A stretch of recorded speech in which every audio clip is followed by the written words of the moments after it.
Good morning, students. I am Richa. I am a SS teacher. Today we are going to start part second. Yesterday I have explained part first. Now we start part second. Yes. Trade was, बेटा यहाँ से आपको starting करनी है इसकी. Trade was carried on the arms and trading post were protected through the fortification. Fortification मैंने आपको कल भी बताया था, किलेबंदी को बोलते हैं. फोर्टिफिकेशंस में क्या होता है, किलेबंदी होती है. ठीक है, नेक्स्ट देखो, किलेबंदी होती है. और this effort to fortify settlement and carry out on the profitable trade. This effort, ये है एफर्ट जो किया जाता है, ये किस लिए किया जाता है बेटा? प्रॉफिट, कंपनी अपना प्रॉफिट चाहती थी व्यापार में. देखो, also lead to intense conflict with local rulers. The company therefore found it difficult to separate trade from politics. Let's us see happen how this happen. देखो बेटा, लोकल रूलर्स थी, company चाहती थी कि लोकल रूलर्स से भी हमारा काम चल सकता है. ठीक है, किलेबंदी कर दी इसने, कंपनी ने. व्यापार और राजनीति को एक दूसरे से अलग रखना कंपनी के लिए मुश्किल होता जा रहा था. कंपनी चाहती थी कि हमारी जो पॉलिटिक्स है वो हमारे ट्रेड से बिल्कुल अलग रहे, लेकिन अब व्यापार और राजनीति को एक दूसरे से अलग रखना मुश्किल होता जा रहा था. Now we start next one. East India Company begins trade in Bengal. East India Company Bengal में व्यापार शुरू करती है. ईस्ट इंडिया कंपनी किस में व्यापार शुरू करती है? बिगेन्स का मीनिंग होता है शुरू करना. The first English factory was set up. बेटा underline this line. The first से लेकर the river Hooghly 1651. The first English factory was set up on the banks of the river of Hooghly in 1651. 1651 में 1651 के अंदर हुगली नदी के किनारे इंग्लिश फैक्ट्री स्थापित की गई. This was the base from which the company traders known at that time factors. जो कंपनी के व्यापारी थे उन्हें जाना जाता था फैक्टर्स के नाम से, जो ऑपरेट करते थे इसको. The factory had to warehouse were where goods for export were stored. इनके पास ही माल के गोदाम बने हुए थे जिसमें वो एक्सपोर्ट करते थे, वो सारा माल वहाँ रखा हुआ होता था. तो इसकी कहानी बता देती हूँ मैं. कंपनी के व्यापारियों ने क्या किया, अपनी जो स्थापित कर रखी थी, जगह जगह अपने गोदाम बनाए हुए थे, उसमें एक्सपोर्ट का माल रख रहे थे जो उनको एक्सपोर्ट करना होता था, बाहर भेजना होता था. ठीक है, अब इस कंपनी ने क्या किया, इस पैराग्राफ में देखो मैं आपको बता देती हूँ क्या बताया गया है. कंपनी ने एक फरमान जारी करवाते, फरमान का मीनिंग होता है आदेश. फरमान जारी कराते औरंगजेब से. औरंगजेब से कहते हैं आप हमें व्यापार की आज्ञा दो. तो औरंगजेब उन्हें व्यापार की आज्ञा दे देता है बिना शुल्क चुकाए. कंपनी कहती है हम शुल्क नहीं देंगे, आपको कर नहीं देंगे, और बिना शुल्क चुकाए आप हमें आज्ञा दे दीजिए व्यापार की. यही बात इसमें बताई गई. देखो नेक्स्ट पढ़ते हम लोग. Store and it had offices where company official set. Offices बना दिए गए वहाँ पे. एज ट्रेड एक्सपेंडेड, जैसे ही इनका व्यापार बढ़ता गया था, कंपनी परसुएडेड होता है राजी करना, merchants and trader to come and settle near the factory. By 1696 देखो बेटा, यहाँ पर पहले ही देखो, कंपनी के जो मर्चेंट्स थे, ट्रेडर्स थे, उन्होंने पास में ही कंपनी के फैक्ट्री के पास में अपने मतलब खुद को सेट करना चाहा, सेटलमेंट किया खुद का. ठीक है, by 1696 it began the building a fort around settlement. इसकी चारों तरफ एक बिल्डिंग मतलब बनाई गई इनके चारों तरफ सेटलमेंट के लिए. 2 years लेटर, 2 साल बाद, it bribed Mughal officials into giving the company zamindari rights over 3 villages. Company ने bribes, it is a new word, इसका मीनिंग होता है बेटा रिश्वत देना. कंपनी ने रिश्वत दे कर के और 3 गाँव की जमींदारी ले ली. वन ऑफ दीज कालीकत्ता, उनमें से कालीकत्ता था. कालीकत्ता जिसे आज अपने कोलकाता बोलते हैं, उसको कालीकत्ता बोला जाता था. Which later grew city Calcutta, और कोलकाता जिसे हम कोलकाता बोलते हैं. It is known today. It is also persuaded होता है मनाना. The Mughal emperor, persuaded means होता है राजी करना है, मनाना. The Mughal emperor Aurangzeb to issue a farman granting होता है स्वीकार करना. The company right to trade duty free. कंपनी को फ्री कर दिया जाए right to trade duty free, यानी फरमान जारी करवा लिया मुगल बादशाह औरंगजेब से कि हमें बिना शुल्क के आप व्यापार की अनुमति दें। ठीक है, अब नेक्स्ट देखो, the company try to continuously to press for more concession. कंपनी ने डे टू डे बेस पे चाहा कि हमें इस कंसेशन दिया जाए, छूट दी जाए। मैनिपुलेट एग्जिस्टिंग प्रिविलेज, मैनिपुलेट का मीनिंग लिखो हेरा फेरी करना, एग्जिस्टिंग अस्तित्व, प्रिविलेजेस का मीनिंग लिखो सुविधाएं। कंपनी ने डे टू डे बेसिस पर अपने अधिकारों से ज़्यादा फ़ायदा उठाने लगी बेटा, अधिकारों से ज़्यादा डिमांड करने लगी, सुविधाएं चाहने लगी। Aurangzeb's farman for instance had granted only company the right to trade duty free. Aurangzeb के फरमान में सिर्फ उदाहरण के तौर पे ये लिखा हुआ था कि आप शुल्क नहीं चुकाएं, आप व्यापार कर सकते हैं, but official of the company who were carrying on the private trade on one side. लेकिन जो प्राइवेट व्यापारी थे, जो दूसरे व्यापारी थे, उनको ये अधिकार नहीं मिला हुआ था, केवल कंपनी को अधिकार मिला हुआ था। लेकिन जो निजी तौर पर, देखो यहाँ पे लिखा हुआ स्टूडेंट्स, प्राइवेट ट्रेड, जो निजी तौर पर जो काम कर रहे थे उनको ये अधिकार नहीं मिला हुआ था। वर एक्सपेक्टेड टू पे ड्यूटी, उनको देना होता था शुल्क। दिस डे, और ये बड़ा बहुत बड़ा कारण हो गया 17 युद्ध का, प्लासी के युद्ध का एक कारण बन जाता है। दिस दे रिफ्यूज टू पे कॉजिंग इनोरेमस लॉस, और इसका कारण ये हुआ कि बहुत बड़ा, इनोरेमस होता है बहुत बड़ा, लॉस हुआ कर का, बंगाल में कर का बहुत बड़ा लॉस हुआ। How could the nawab of Bengal, नवाब थे जो Murshid Ali Khan, underline this line, Murshid Ali Khan कैसे बर्दाश्त कर सकते थे, वे विरोध क्यों न करते। प्रोटेस्टेड का मीनिंग होता है विरोध किया, उन्होंने विरोध किया। नेक्स्ट पेज देखो, how trade lead to battles, यह व्यापार युद्ध तक कैसे पहुंचा। ठीक है, व्यापार था वो युद्ध तक कैसे पहुंच गया। देखो बेटा, ये करने तो व्यापारी आए थे, बट स्टूडेंट्स प्रॉब्लम यहाँ क्रिएट हुई कि ये व्यापार से भी बहुत कुछ चाहने लगे, मैक्स टू मैक्स बेनिफिट लेना चाहते थे ये। अब देखो 18वीं, देखो through the early 18th century the conflict between the company and the nawabs of Bengal intensified. देखो इसके अंदर क्या है, through the early 18th century, early 18th century के दौरान the conflict between the company and the nawab, conflict होता है द्वंद्व होना, कॉन्फ्लिक्ट का मीनिंग होता है द्वंद्व होना, बिटवीन दो जो चीज़ें होती हैं उनके लिए बिटवीन आता है, कंपनी और नवाब के अंदर कॉन्फ्लिक्ट होने लगा, द्वंद्व होने लगा। इंटेंसिफाइड होता है बढ़ा देना किसी चीज़ को। ठीक है, अब देखो बच्चों इसमें क्या बताया गया है, औरंगजेब की तो डेथ हो जाती है, डेथ के बाद ये कंपनी चाहती है कि बंगाल पर हम अपना अधिकार कर लें, और बंगाल के नवाब चाहते नहीं थे ये चीज़, तो बंगाल के जो नवाब थे वो पावरफुल थे वैसे, तो कंपनी ने क्या किया, कंपनी चाहती थी कि उन्हें एक पपेट टाइप में नवाब मिले। देखो after the death of Aurangzeb की अब मृत्यु हो जाती है। The Bengal nawabs asserted their power autonomy, Bengal के जो नवाब थे वो स्वतंत्रता चाहते थे और शक्ति उनके पास थी ही, शक्तिशाली शासक थे बंगाल के। As other regional power were doing at that time, Murshid Quli Khan was followed by Alivardi Khan and Sirajuddaulah as the nawab of Bengal. देखो बेटा, मुर्शीद अली खान है, अली वर्दी खान है, सिराजुद्दौला, बहुत पावरफुल और शक्तिशाली नवाब थे बंगाल के।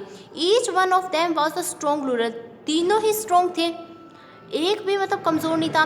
दे refused to grant company concession, उन्होंने मना कर दिया कि हम कंपनी को कोई कंसेशन नहीं देंगे, कोई भी रियायत नहीं देंगे। Demanded large tribute of companies right to trade denied, उन्होंने कंपनी को नजरान, ट्रिब्यूट होता है बेटा नजरानी जिसको बोलते हैं, companies right to trade denied, उन्होंने मना कर दिया। It any right to mint of coins, उन्होंने कंपनी को सिक्के ढालने से मना कर दिया। And stop it from extending its fortification, और कंपनी को कहा आप किलेबंदी भी नहीं करोगे। इन्होंने क्या कहा, आप किलेबंदी नहीं करोगे, आपको कॉइन्स ढालने का भी कोई अधिकार नहीं है, और आपको इतनी रियायतें भी नहीं दी जाएगी। इन तीनों ही नवाब ने ये बात कही, और तीनों ही पावरफुल नवाब थे ये। अक्यूजिंग का मीनिंग लिखो आरोप लगाते हुए, the company of the deceit, company ने धोखाधड़ी का आरोप लगाते हुए, deceit, they claimed that the company was depriving the Bengal government huge amount of revenue and undermining the authority of the Nawab. Company का कहना था उस दौरान कि स्थानीय जो नवाब थे उनकी, देखो बेटा नवाब थे, उनकी ताकत काफ़ी बढ़ती जा रही थी, टैक्स कंपनी देना नहीं चाहती थी। तो कंपनी ने क्या किया बेटा, डिसरिस्पेक्टफुल और लेटर्स लिखने स्टार्ट कर दिए। क्या किया, डिसरिस्पेक्टफुल लेटर लिखने स्टार्ट कर दिए। कंपनी जो थी वो टैक्स चुकाने को तैयार नहीं थी। तो कंपनी ने क्या किया, देखो the company of the deceit, धोखाधड़ी कर ही रही थी कंपनी, क्लेम्ड भी किया company was depriving the Bengal government huge amount of revenue, undermining authority of the nawab, it was refusing pay tax, company ने मना कर दिया कि हम टैक्स नहीं देंगे, राइटिंग डिसरिस्पेक्टफुल लेटर्स दिए एंड ट्राइंग टू ह्यूमिलेट, और अपमान करना स्टार्ट कर दिया नवाब एंड हिज ऑफिशियल्स, नवाब और उनके ऑफिशियल्स जो पर्सन्स थे उनका अपमानित करने लगे। ठीक है, नेक्स्ट देखो, और बेटा कंपनी की वजह से ही बंगाल में जो था वो कर बहुत कम रेवेन्यू आ रहा था, जिससे बंगाल को बहुत घाटा हो रहा था। The company on it's part declare that unjust demand of local officials, company का कहना था कि स्थानीय अधिकारियों ने बेतुकी मांगों से कंपनी का व्यापार तबाह हो रहा है, रूइनिंग मीन्स तबाह होना, ट्रेड यानी व्यापार, कंपनी का व्यापार तबाह हो रहा है, किनकी वजह से, कंपनी ही कह रही है कि लोकल ऑफिशियल्स लोगों की वजह से। Trade could flourish only if duties were removed, trade व्यापार तभी फल फूल सकता है जब सरकार शुल्क हटा ले, कंपनी कह रही थी जब सरकार शुल्क हटा ले तो हमारा व्यापार तो बहुत अच्छे से चल सकता है। It was also convinced that to expand trade it has enlarged its settlement by up villages, rebuilt its fort, company को इस बात का भी यकीन था कि अपना व्यापार फैलाने के लिए उसे आबादी बढ़ानी होगी, गांव खरीदने होंगे और किलों का भी पुनः निर्माण करना होगा।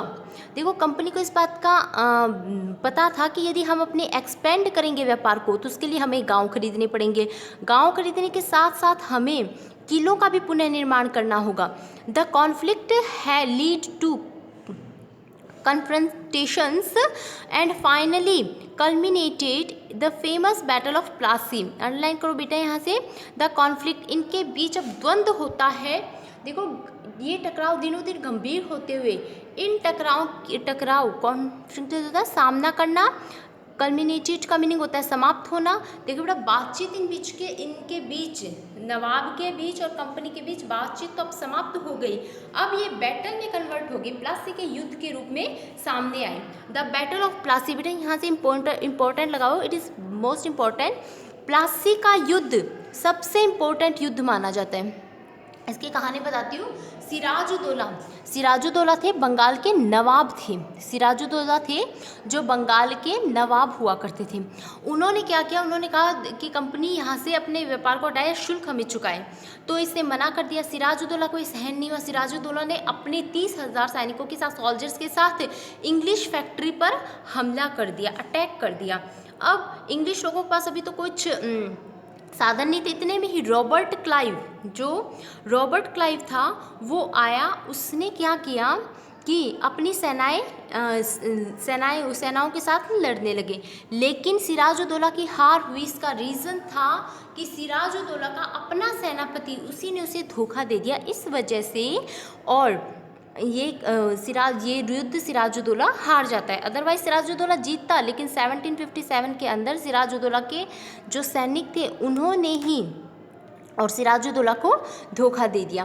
वैन अली वर्दी खान डाइट 1756, जब अली वर्दी खान मर जाते हैं 1756 के, Sirajuddaulah become the nawab of Bengal. कौन, अंडरलाइन करो, सिराजुद्दौला बनते हैं बंगाल के नवाब। The company was worried about the power and keen of puppet, company को तो एक कठपुतली वाला नवाब चाहिए था, रूलर हु वुड विलिंगली, जो इच्छा से गिव ट्रेड कंसेशन, रियायतें देता रहे, अदर प्रिविलेजेस और विशेषाधिकार देता रहे। So it tried though without success to help one of Sirajuddaulah rivals become the nawab. उसने कोशिश भी की कंपनी ने, लेकिन सक्सेसफुल इस टाइम नहीं हो पाई to help one of Sirajuddaulah rivals. उनके सामने सिराजुद्दौला जैसा प्रतिद्वंदी था, किसी प्रतिद्वंदी ने सिराजुद्दौला को नवाब बना दिया। एन मतलब सिराजुद्दौला अब नवाब बन चुके थे, ठीक है। एन अनफ्यूरिएटेड होता है नाराज होना। सिराजुद्दौला ने कंपनी से पूछा to stop meddling in the political affairs. आप अपने पॉलिटिकल मामले को स्टॉप करें। हिज डोमिनेंट मतलब प्रभाव जमाना।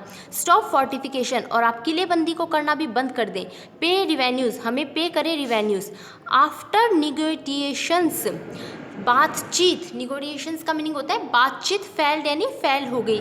जैसे ही निगोटिएशंस बातचीत फेल हो गई, द नवाब मार्च्ड, नवाब को लगा कि अब कोई रास्ता ही नहीं है हमारे पास, अब तो हमें युद्ध ही करना होगा। Then nawab marched with the 300 soldiers, यानी 30,000 सोल्जर्स, 3,000 सोल्जर्स के साथ English factory at Kasim Bazar, captured the company's official. Kasim Bazar मतलब 30,000 सिपाहियों के साथ नवाब ने कासिम बाजार में स्थित इंग्लिश फैक्ट्री पर हमला बोल दिया। अब देखो नेक्स्ट वन, इंग्लिश हमला बोल दिया। Captured the company officials, looked at the warehouse, disarmed all English people, हथियारों के बिना थे English peoples, and blockade English ships, block कर दिया इंग्लिश जहाज़ों को। Then he march to Calcutta to establish control over the company's fort there. इसके बाद सिराजुद्दौला थे कलकत्ता स्थित किले पर कब्जा करने के लिए उधर का रुख कर लिया।